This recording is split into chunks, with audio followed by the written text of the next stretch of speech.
बहुत समय पहले की बात है।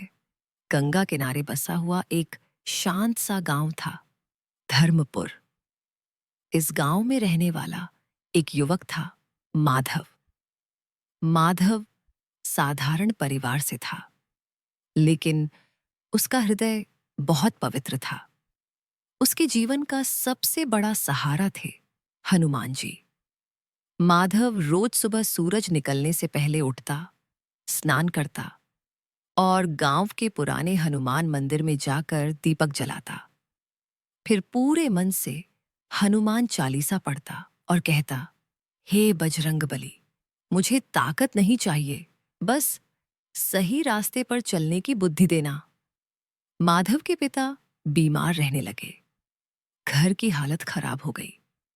इलाज के लिए पैसे नहीं थे। रिश्तेदारों ने मुंह फेर लिया। गांव वाले सहानुभूति तो दिखाते, लेकिन मदद कोई नहीं करता। एक दिन मां ने रोते हुए कहा, बेटा, शायद हमें गांव छोड़ना पड़े। माधव का दिल टूट गया, लेकिन उसने हनुमान जी से कोई शिकायत नहीं की। वह मंदिर गया, चुपचाप बैठा रहा और बोला, प्रभु, अगर यह भी आपकी इच्छा है तो मैं इसे भी स्वीकार करता हूं। कुछ समय बाद माधव को पास के शहर में काम मिल गया। मेहनत और ईमानदारी से वह आगे बढ़ने लगा। धीरे धीरे उसकी हालत सुधरने लगी।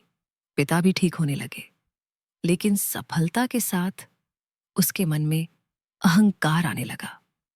अब वह कभी कभी मंदिर जाना छोड़ देता। हनुमान चालीसा भी कम पढ़ने लगा। उसे लगने लगा, अब तो सब मेरी मेहनत से हो रहा है। एक रात माधव शहर से लौट रहा था। रास्ता जंगल से होकर जाता था। अचानक तेज तूफान आया। रास्ता भटक गया। मोबाइल बंद हो गया। चारों तरफ अंधेरा और डर।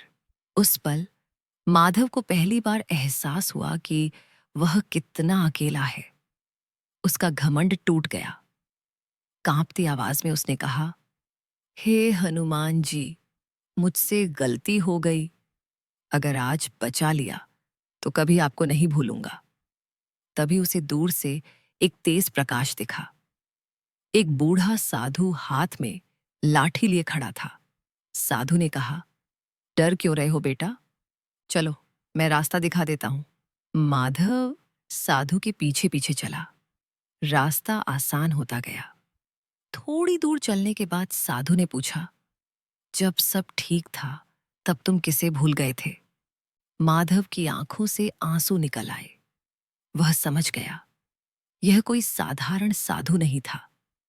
अचानक साधु ओझल हो गया। माधव ने देखा कि वह हनुमान जी के मंदिर के सामने खड़ा है। मंदिर के अंदर से शंख की आवाज आई और हवा में गूंजा, भक्त, मैं हमेशा तुम्हारे साथ था, लेकिन तुम्हें यह समझना था कि ताकत तुम्हारी नहीं, मेरी कृपा से आती है। माधव जमीन पर गिर पड़ा। उसकी आंखों से आंसू बह रहे थे। हे संकट मोचन, मुझे माफ कर दीजिए। उस दिन के बाद माधव बदल गया। वह पहले से भी ज्यादा विनम्र हो गया। रोज मंदिर जाता, जरूरतमंदों की मदद करता और लोगों से कहता, हनुमान जी सिर्फ संकट हरने वाले नहीं, अहंकार तोड़ने वाले भी हैं। गांव में लोग कहते हैं, जो सच्चे मन से हनुमान जी को याद करता है, उसे रास्ता कभी नहीं भटकने देते।